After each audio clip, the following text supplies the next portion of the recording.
嗨，大家好。最近几天，一名宣称自己拿到10亿中国公民个人信息的黑客，在国外某暗网论坛里将75万条的样本数据公布出来，并报价10个比特币，价值20万美元，就可以购买他全部23T 的数据资料。消息一出，一时激起千层浪。这些资料中包含中国公民的姓名、身份证号、地址、电话、报案记录，甚至外卖信息等等。如果成真，这将是有史以来中国最大的一次个人信息泄露事件。为了搞清楚事情的缘由，我来到这个论坛，找到了这个发帖人。这人的 ID 叫做 China Dan， 此贴文是在2022年6月30日的上午8点55分发布的。而我们仔细来看他的这个账号，竟然注册时间也是6月30日同一天，可见此账号是专门为了贩卖这些数据而特意注册的。下面是他总累计的上网时间，我在7月6日查看时为累计27分41秒，而我在7月5日看的时候还是26分39秒。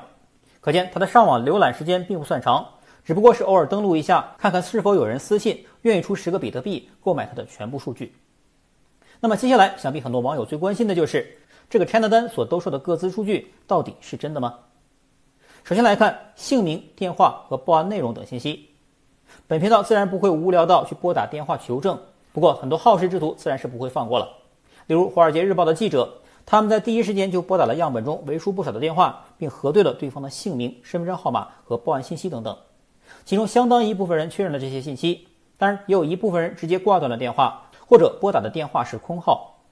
按照中国人的习惯，对于个人手机号码，有相当一部分人是会一直使用，不愿意更换的，但也有一部分人每隔几年就会更换一个新号。所以从样本数据中这一部分人的手机号码是空号来看，隐隐给我一种感觉，这批个资被盗事件并不是发生在最近。而且从他所公布的报案信息来看，最早我查到的一起是发生在2001年2月28日，而最晚则是在2019年12月18日，并不存在2020、2021和2022年的任何信息。而2021年在工信部的监管下，国内主流互联网公司的数据库进行了一次统一升级，而黑客样本中数据的排列形式也不符合最新的数据保护方法，所以这就更增添了我的一丝疑虑。注意，我质疑的是黑客盗取数据的时间点，而并非数据的真实性。质疑其真实性的还是大有人在的，比如这位 CSDN 的创始人兼 CEO 蒋涛，他发文称 23T 很大可能是假的。所谓11条记录，大概率是不同数据源拼的，比如样本数据中存在好几条 address 后的代收叉叉收字样，并且内幕中有狗蛋，明显淘宝快递数据。那么他的说法有道理吗？很明显，他所指的物流信息是在样本数据中的这张表 address merge with mobile data。 该表的意思也很明显了，就是通过手机号码将公安系统和外卖物流系统用户的地址进行对接。那么公安系统为什么需要外卖物流平台的地址信息呢？这个也很好理解，公安部门自然可以掌握全部公民的身份信息，但在中国，身份证上的地址往往跟个人实际居住地址并不一致，我想很多朋友也有类似的情形。而反观外卖和物流的地址就更为真实多了，所以为了在有案件发生时更快速地找到涉案人，公安系统要求外卖和物流平台上传用户的地址数据，并整合进公安系统自己的数据库，也就合情合理了。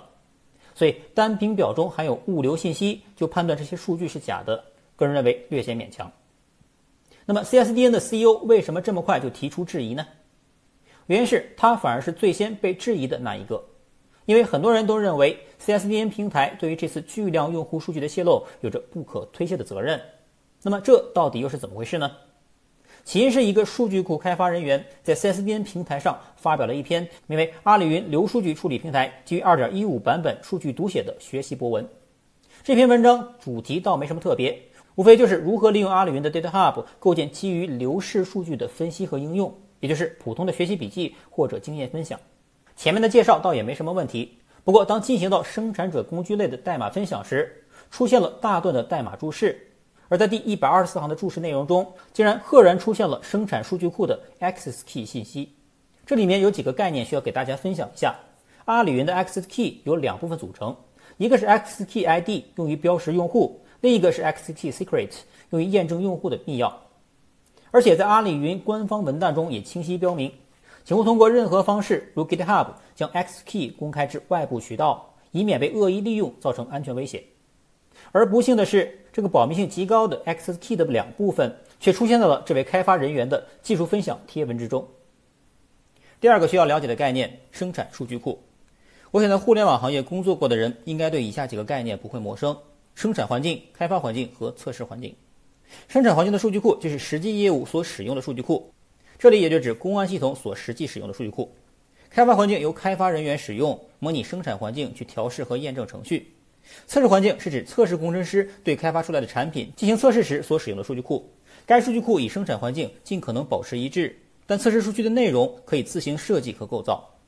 通常情况下，开发和测试人员是可以对数据库进行增删改查的，所以真实环境的生产数据库前两者是无法随意访问的。但此事件怪就怪在这名开发人员竟然得到了生产数据库的 access key， 并用它来进行测试，尽管注释掉了，但却忘记删除，并把它一股脑地复制粘贴到了 CSDN 的技术平台上。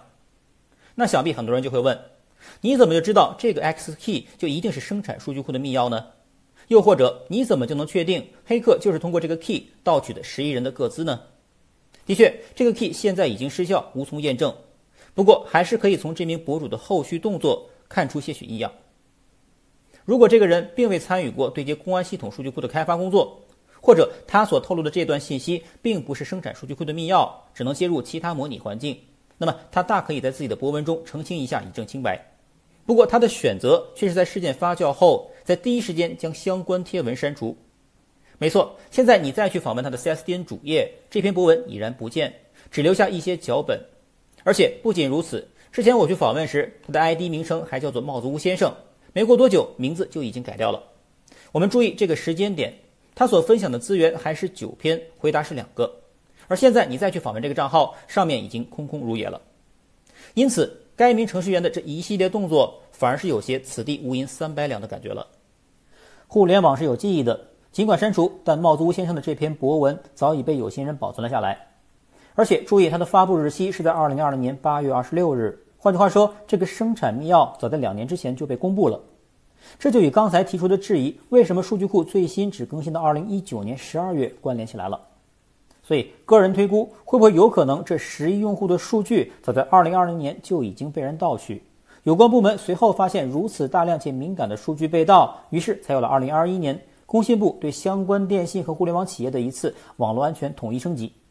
而当时拿到这些数据的黑客并未张扬，或者已经暗自转手，直到今年的6月30日，这些数据被公布在黑客论坛上进行贩卖后，才被媒体热炒。最后责任，这名帽子屋先生应该不是很多网上所传的是 CSDN 或者阿里云的工程师，更像是机关单位找到外包企业里的一名开发人员。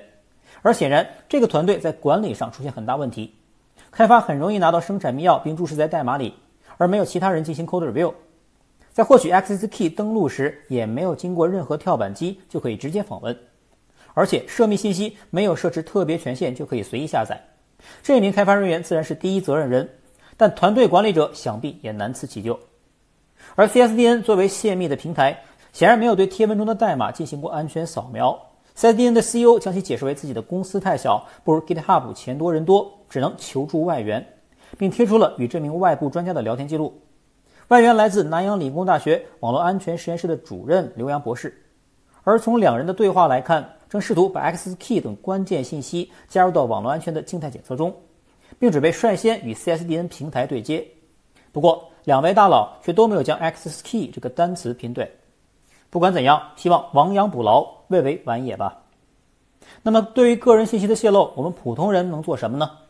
我知道很多人的手机号码都用了很长时间，由于关联了很多银行或者注册过很多 APP， 更换起来实在过于麻烦。